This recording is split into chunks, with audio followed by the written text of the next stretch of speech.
Hey guys, Ed here, and today I have my hands on 2017 Honda Pilot, and in this video I'd like to show you how to remove your air filter in this car, in case if yours is due to go and you have to replace yours. It's a very simple procedure. Just first thing you're gonna do, you're gonna pop the hood.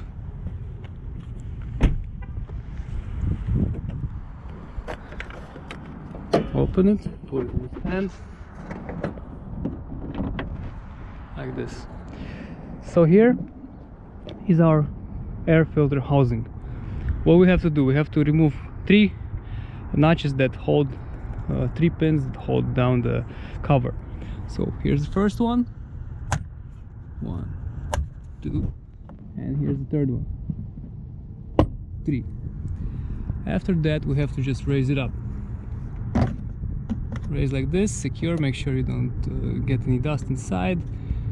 And using two hands, with one hand you hold the cover, the other hand you just get the filter out. Like this, very simple. Well, this condition of the filter is, well, it should be replaced.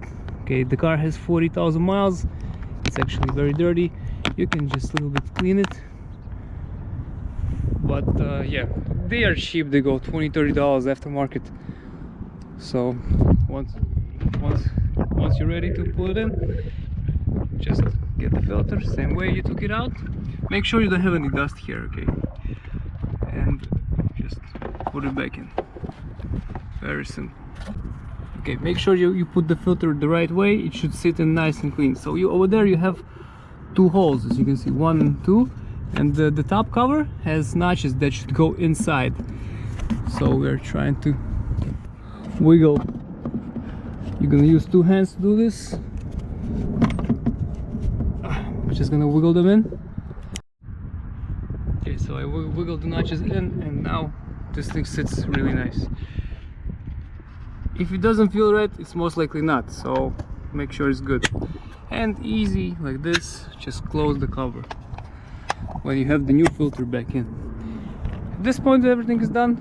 It's a very simple procedure, as you could see, and this will keep your car run a little bit longer. Hope this helps. If it does, please press the like button and have a great day. Bye.